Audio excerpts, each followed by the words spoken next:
یہودیوں سے ریلیٹڈ چیزیں بھی انہوں نے سنبھال رکھی ہیں، لیکن میرے نبی سے ریلیٹڈ جو چیزیں تھیں اس کو چن چن کر کے ختم کر ڈالا. خیر، اور ایک ذکر اس میں آیا ہے 3 صحابہ کا. جنگ تبوک میں میرے آقا جا رہے تھے تو اعلان فرما دیا کہ سارے لوگ چلیں، سب کے اوپر حکم تھا. یہ جنگ تبوک کیا ہے؟ تقریباً مدینہ طیبہ سے 900 کلومیٹر دور ہے، اور ایسے حالات میں یہ جہاد کا اعلان تھا جب سخت گرمی کا موسم تھا، سفر لمبا. مسلمانوں کے پاس اس وقت مال کی کمی بہت تھی، اس کو جیش العسرہ بھی کہتے ہیں، تنگی والی جنگ، تنگ دستی والی جنگ. ایسے میں امتحان تھا سب کا، سب تو چل پڑے. نبی پاک صلی اللہ علیہ وسلم مدینے سے رخصت ہوئے، 3 صحابہ مدینے میں پیچھے رہ گئے. وہ تینوں صحابہ میں سے ایک حضرت کعب بن مالک، ایک حضرت مرارہ، ایک حضرت ہلال.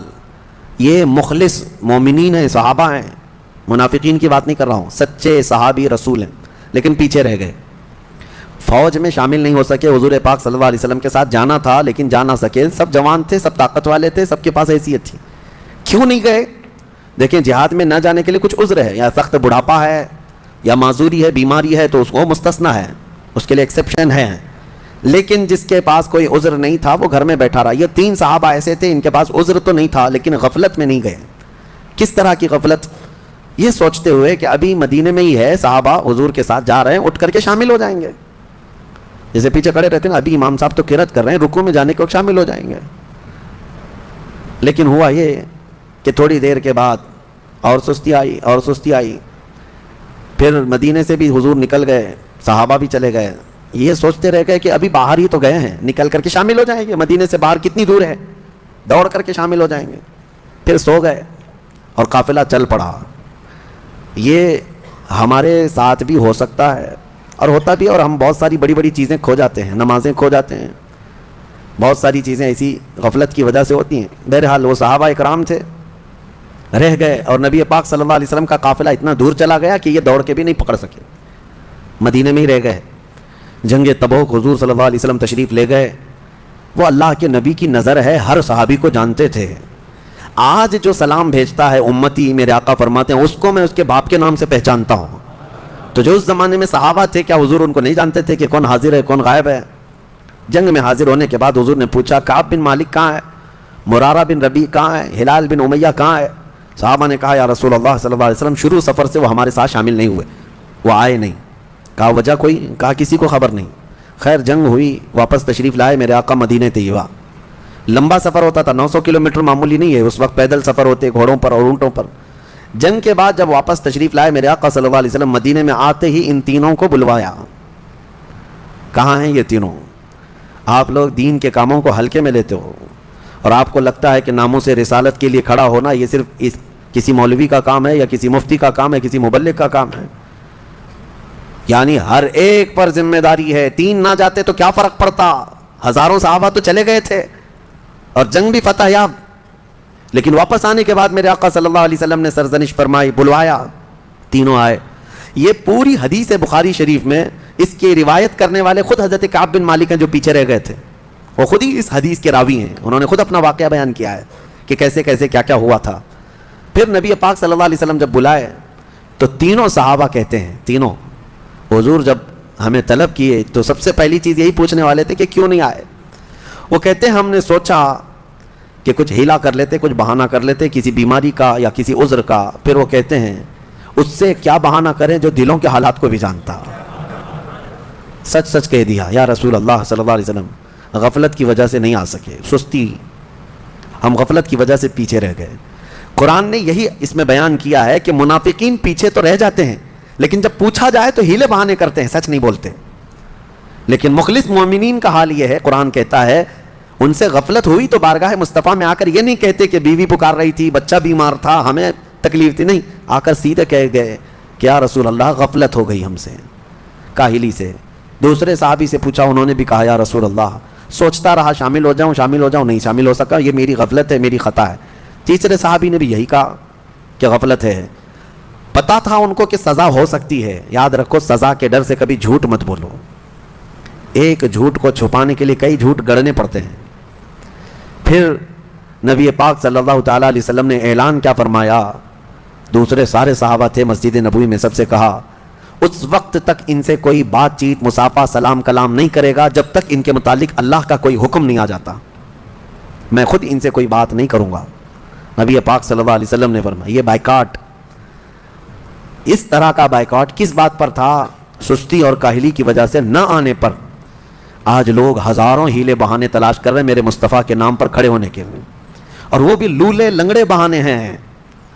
ایسی آج کسی کی نوبت نہیں آئی ہے کہ اس کی گردن پر تلوار رکھ دی گئی ہو کہ اگر حق بولے گا تو کاٹ دی جائے گی. نہیں ہے. اگر ایسا ہوتا تو آپ کا یہ کم ظرف آدمی اور کم علم آدمی اتنا نہیں چیخ رہا ہوتا، اتنا نہیں چلا رہا ہوتا. ہم جتنا بول رہے ہیں الحمدللہ ہم جانتے ہیں اللہ اس کے رسول کی رضا کے لیے بولتے ہیں. جب تک اللہ نے آزادی عطا کی ہے حق بات بولتے رہو، اور سب سے بہترین اور افضل جہاد یہی ہے ظالم بادشاہ کے آگے حق کلمہ بیان کرنا. آج نہ جانے کتنے ہیلے بہانے ہیں، کتنے بہانے ہیں. مجھے پتا ہے 1-2 سال پہلے پتہ نہیں کیا کیا چیزیں پیش کر دی گئی تھی ہمارے خلاف. ہم نے صرف اتنا کہا تھا ناموں سے رسالت کے لیے ہر مسلمان کھڑا رہے گا، میرے آقا کی عزت کی بات ہے. تو کچھ لوگوں نے یہ بتایا کہ حالات ایسے بگڑے ہوئے ہیں، آپ پوری قوم کو آگ میں جھونک رہے ہیں، امت کو تکلیف میں ڈالنا یہ کہاں سے جائز ہے؟ میاں حق بات کے حصول کے لیے تکلیف میں جانا ہی پڑے گا. نبی پاک صلی اللہ تعالیٰ علیہ وسلم کو بھی کیا تم الزام لگاؤ گے کہ جب ان کے پاس کچھ مال تھا ہی نہیں، تلواریں نہیں تھی، ہتھیار نہیں تھے، 313 نہتے صحابہ کو لے کر بدر میں کیوں چلے گئے؟ کوئی سوال کرے گا؟ جان جوخم میں کیوں ڈال دیا؟ حق بات کے حصول کے لیے قربانیاں دینی پڑتی ہیں. تمہیں صرف اور صرف اپنے اسباب پر بھروسہ ہوتا ہے. نادانوں اٹھو کھڑے ہو جاؤ. اللہ کے اعلان کا بھی کوئی مطلب سمجھتے ہو کہ نہیں کہ اللہ نے قرآن میں فرمایا کان حقا علینا نصر المؤمنین. کھڑے ہو جاؤ، ایمان والوں کی مدد کرنا اللہ فرماتا ہے میرے اوپر لازم ہے، میں نے اپنی شان کے لیے لازم کر لیا ہے. اللہ تعالیٰ اپنے لیے فرما رہا ہے ہم نے لازم کر لیا ہے اپنے اوپر ایمان والوں کی مدد کریں گے. اس پر کسی کا یقین نہیں. لولے لنگڑے بہانے اس طرح کے یاد رکھو. اس کے لیے میں بات کر رہا ہوں جس کے سامنے تمہیں قیامت کے دن کھڑا ہونا ہے. اسی کی شفاعت کے طلبگار رہو گے. کہاں جاؤ گے منہ چھپا کر؟ ان سے جو منہ پھراؤ گے تو کہاں جاؤ گے؟ وہاں تو قیامت کے دن ہر نبی یہ کہے گا آج ہمارا نہیں ہے معاملہ، جاؤ محمد رسول اللہ کے پاس. ان کے لیے میں آج بات کر رہا ہوں جن کے سامنے تمہیں کھڑا ہونا ہے. مجھے پتا ہے ہماری یہ بات دور دور تک جائے گی اور پہنچے گی. ایک بات میں بتاؤں، جب حالات میرے مصطفیٰ کریم صلی اللہ علیہ وسلم کی عزت کے خلاف پھیل جائیں اس وقت اگر کوئی عالم خاموش رہتا ہے تو فرمایا گیا وہ گونگا شیطان ہے.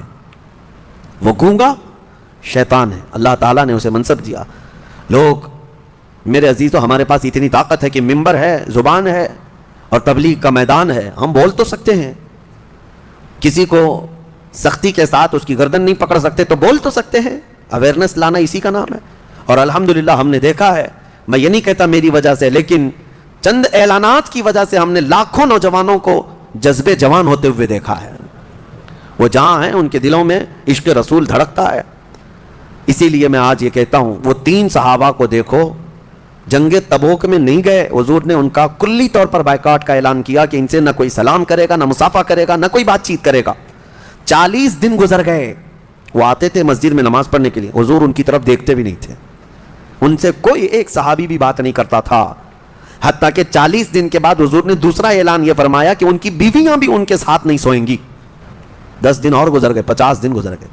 حضرت کعب بن مالک کہتے ہیں میں اتنا رویا تھا کہ مجھے زندگی اس سے زیادہ خطرناک کبھی نظر ہی نہیں آئی تھی.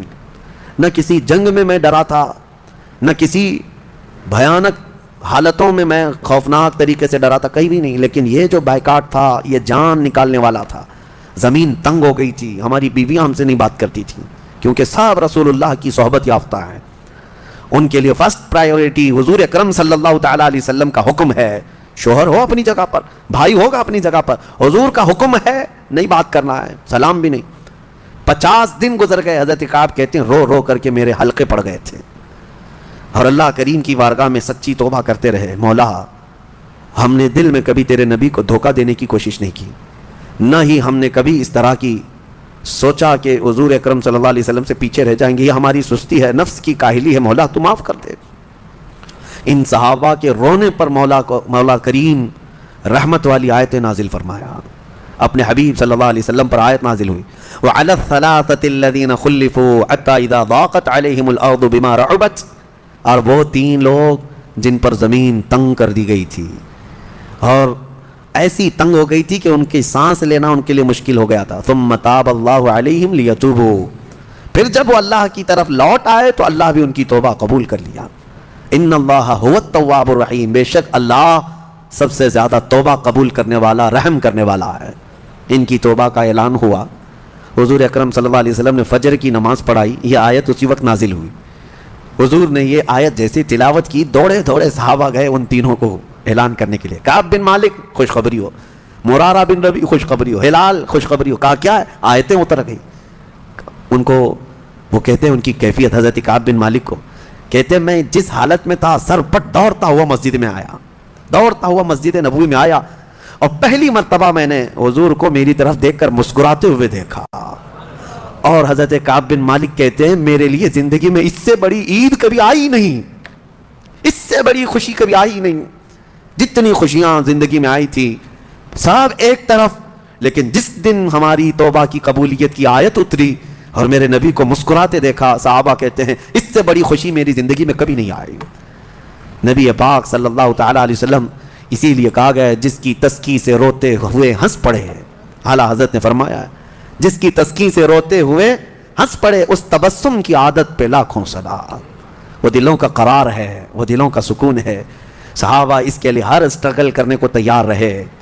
انہوں نے یہ نہیں کہا کہ حضور نے بائیکاٹ کا اعلان کر دیا، ہم خاندان میں کیسے رہیں گے. نہیں، وہ ہمیشہ یہ کہتے رہے ہماری غلطیوں کی سزا ہے. 50 دن تک صبر کرنا معمولی بات نہیں. 2 مہینے کا عرصہ گزرنے کو آ گیا تھا. بیویاں نہیں بات کر رہی، بچے نہیں بات کر رہے، گھر والے نہیں بات کر رہے، پڑوسی نہیں مل رہے، صحابہ نہیں مصافحہ کر رہے، خود رسول اللہ نہیں دیکھ رہے ہماری طرف. پھر کیا حالت ہے. لیکن ان کے صبر کا اللہ تبارک و تعالیٰ نے ایسا صلہ دیا کہ توبہ قبول تو کر لی، لیکن ان کی توبہ کی قبولیت کو قرآن بنا کر کے قیامت تک کے لیے نازل کر دیا. اب قیامت تک مومنین تلاوت تو کرتے رہیں گے، لیکن ساتھ میں یہ بشارت بھی ان کی اس میں ساتھ رہے گی. 3 لوگ پیچھے تو رہ گئے تھے، لیکن اتنا روئے کہ اللہ نے ان کی شان میں قرآن میں آیتیں اتار دی. یہ 3 لوگوں کے متعلق ہے. بہرحال آپ کی زندگی میں کبھی اگر ناموس رسالت کا مسئلہ آئے، حضور کی عزت کی بات آئے، آئیں کائیں مت کرنا، ہیلے بہانے مت ڈھونڈنا، ورنہ پھر حالات سنگین ہو جائیں گے. قیامت کے دن تم سے سوال ہوگا، نبی پاک صلی اللہ تعالیٰ علیہ وسلم کی عزت کے لیے تمہاری جوانی کس کام آئی تھی؟ تم جب جوان تھے تو حضور کی عزت کے لیے کیا کرنا چاہ رہے تھے؟ تم نے اپنے طور پر کیا کیا؟ مطالبہ تو کرتے، برا تو جانتے، ان ظالموں کو کوستے جو میرے نبی پاک صلی اللہ تعالیٰ علیہ وسلم کے خلاف ہرزہ سرائی کرتے ہیں. بعض لوگ ہم سے یہ کہتے ہیں، آپ نے کیا کیا، آپ کیا کرتے ہیں؟ ہم جتنا چلاتے ہیں یہ بھی ان کے لیے مصیبت سے کم نہیں ہے. ہمیں پتہ ہے، ہمیں پتہ ہے. اس لیے کہ حضور پاک صلی اللہ تعالیٰ علیہ وسلم کو جب گالیاں دی جاتی تھی مکہ کے جاہل خبثا، تو حضرت حسان بن ثابت کیا کرتے تھے؟ حضرت حسان بن ثابت بہترین شاعر تھے، بہترین شاعر تھے. وہ آتے اور نبی پاک صلی اللہ تعالیٰ علیہ وسلم کی شان میں قصیدے پڑھتے، اور پھر جس نے گالی دیا تھا اس کو چنتے تھے، پھر اپنے اشعار میں اس کی ایسی ہجو کرتے تھے. حضور پاک ان کے لیے کہتے اللہ تجھے جبرائیل امین سے مدد کرے. یعنی گستاخان رسول کو چن چن کر کے جواب دینا، یہ صحابہ اکرام کی سنت مبارکہ ہے. یہ اور بات ہے کہ حضرت حسان بن ثابت فوراً اٹھ کر تلوار لے کر تو نہیں گئے، لیکن اپنے اشعار میں ان ظالموں کی ہجو کرتے تھے. کسی نے کہا کہ آپ ان گستاخان رسول کے لیے سخت لہجہ استعمال کرتے ہیں. ہم جب دلی میں تھے تو ہمارے جو انویسٹیگیشن والے آفیسرز تھے وہ بھی ہم سے یہ کہہ رہے تھے کہ آپ لومڑی لومڑی بار بار کہتے ہیں، آپ جس کو جواب دیتے ہیں اس کو پاکنڈی کہتے ہیں، لومڑی کہتے ہیں. ہم نے کہا ہاں بالکل کہتے ہیں، اس لیے کہ جو غار میں گوفے میں چھپ کر کے بار بار اس طرح کے حملے کرتا ہے اس کو لومڑی کہا جاتا ہے.